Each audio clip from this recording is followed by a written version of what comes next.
Praise the Lord. Welcome to kids Bible school. Hello kids, ఎలా ఉన్నారు అందరూ? ఈరోజు మన పాఠాన్ని స్టార్ట్ చేసుకుందామా? ఈరోజు మనం నేర్చుకోబోయే పాఠము పునరుద్ధానము యొక్క 7 వరుసలు, మొదటి భాగము. ఈ పాఠం యొక్క పాఠ్యాంశము 1 కొరింథీయులకు రాసిన పత్రిక 15వ అధ్యాయము. ఈ పాఠంలో మనము పునరుద్ధానం అనగా ఏమిటి అని వివరముగా తెలుసుకుందాము. పునరుద్ధానమునకు మూలకారకుడు మన ప్రభు అయిన యేసుక్రీస్తు. ఆయన మరణించి తిరిగి లేపబడినది ఒక సత్యమై ఉన్నది. పునరుద్ధానము అనగా మరణించిన వ్యక్తి తిరిగి లేపబడుట అనగా ఈ మర్త్యమైన శరీరము అమర్త్యముగా మార్చబడడం అనుదానినే పునరుద్ధానమని మనము చెప్పుకొనవచ్చును. ప్రభు అయిన యేసుక్రీస్తు ఆయన వాగ్దానం చేసిన రీతిగా మరణించి తిరిగి పునరుద్ధానుడై లేచాడు.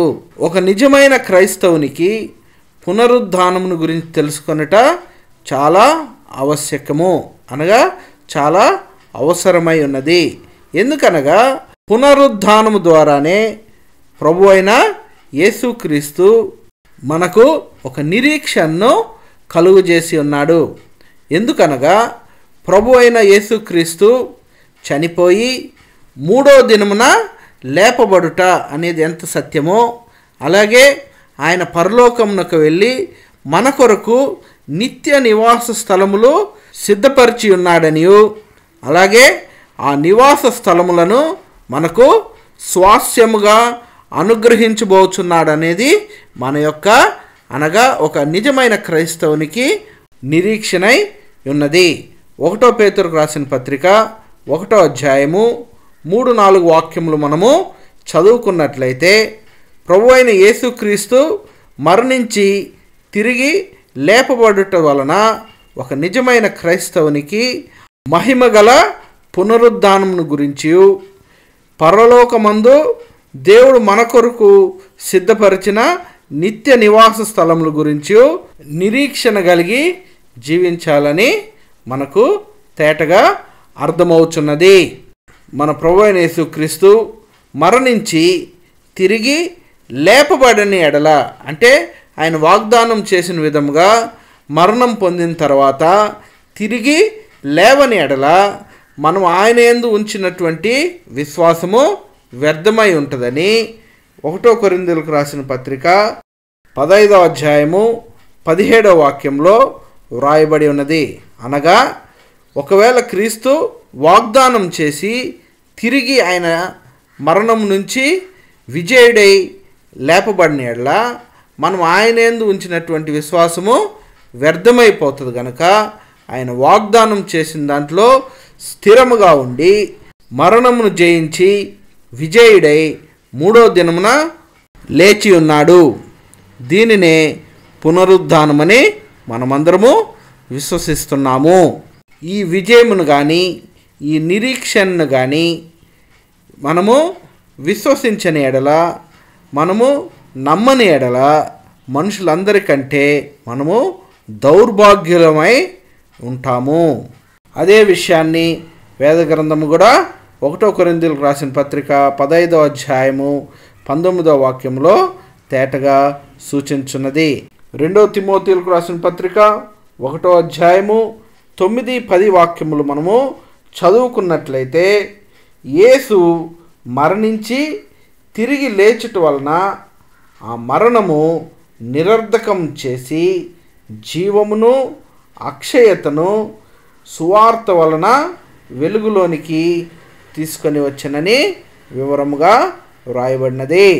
అనగా యేసు మరణం వలన మరణం అనేది నిరర్ధకమైందని, అలాగే జీవమును అక్షయతను సువార్త వలన వెలుగులోనికి వచ్చాయన్న విషయాలు మనకు వివరముగా అర్థమవుతున్నది. అనగా యేసు వలన నిత్య జీవం ఉందని, అలాగే క్షయమైన ఈ శరీరము అంటే నశించిపోయేటటువంటి ఈ శరీరము అక్షయతను పొందుకుంటుందని, అంటే నాశనం లేని స్థితిలోనికి వెళ్తుందని యేసును గురించిన సువార్త వలన ఈ విషయాలు వెలుగులోనికి తీసుకురాబడ్డాయి. ప్రకటన గ్రంథము 1వ అధ్యాయము 18వ వాక్యం ప్రకారము యేసు అపవాదిని, మరణమును, పాతాళమును జయించి యుగయుగములు సజీవుడై ఉన్నాడని తేటగా ప్రకటించుచున్నది. మత్తయి సువార్త 28వ అధ్యాయము 18వ వాక్యం ప్రకారము ప్రభు అయిన యేసుక్రీస్తు పరలోకమందును భూమి మీదను సర్వాధికారము గలవాడై ఉన్నాడని, అలాగే తండ్రి యొక్క సింహాసనమునకు ఆయన హెచ్చింపబడ్డాడని వివరముగా వ్రాయబడి ఉన్నది. మన ప్రభు అయిన యేసుక్రీస్తు మన కొరకు ఒక స్థలమును సిద్ధపరిచి ఉన్నాడనియు, మన కొరకు ఆయన తండ్రి వద్ద మన పక్షమున విజ్ఞాపన చేయుటకు ఆయన నిరంతరము జీవించున్నాడని యోహాను సువార్త 14వ అధ్యాయము 3వ వాక్యంలోను, హెబ్రీయులకు రాసిన పత్రిక 7వ అధ్యాయము 25వ వాక్యంలోను వివరంగా తెలుపబడినది. అందువలన మనము ఒక జయకరమైనటువంటి క్రైస్తవ జీవితమును జీవించి మనకు ముందుగా ఉంచబడిన నిరీక్షణ వైపునకు సాగిపోదుము. 1 కొరింథీయులకు రాసిన పత్రిక 15వ అధ్యాయము 23వ వాక్యము మరియు 40-41వ వాక్యము మనము చదువుకున్నట్లయితే పునరుద్ధానంలో అనేక వరుసలను భిన్నమైన మహిమలు కనబడుచున్నవని వివరముగా వ్రాయబడినది. పునరుద్ధానంలో మొత్తము 7 వరుసలు కనబడుచున్నవి. అందులో మొదటి 5 వరుసలు మొదటి పునరుద్ధానమని పిలువబడుచున్నవి. ఈ విషయాలను మనము ప్రకటన గ్రంథము 20వ అధ్యాయము 5-6 వాక్యంలో కూడా చదువుకొనవచ్చును. ఈ మొదటి 5 వరుసల్లో మొదటి వరుస క్రీస్తు. ఈ మొదటి వరుస మన ప్రభు అయిన యేసుక్రీస్తు అయి ఉన్నాడు గనక ఇది ముందుగానే సంభవించినది. అనగా ఈ 5 వరుసల్లో మొదటి వరుస ముందుగానే సంభవించినది. మిగతా 4 వరుసలు 1000 సంవత్సరముల పరిపాలనకు ముందు జరగనై ఉన్నది. పునరుద్ధానం యొక్క ఆఖరి 2 వరుసలు రెండవ పునరుద్ధానమనియు లేక సాధారణమైన పునరుద్ధానమని పిలువబడుచున్నది. ప్రకటన గ్రంథము 20వ అధ్యాయము 12-13 వాక్యముల ప్రకారము ఈ విషయాలు మనకు తేటగా తెలుపబడుచున్నది.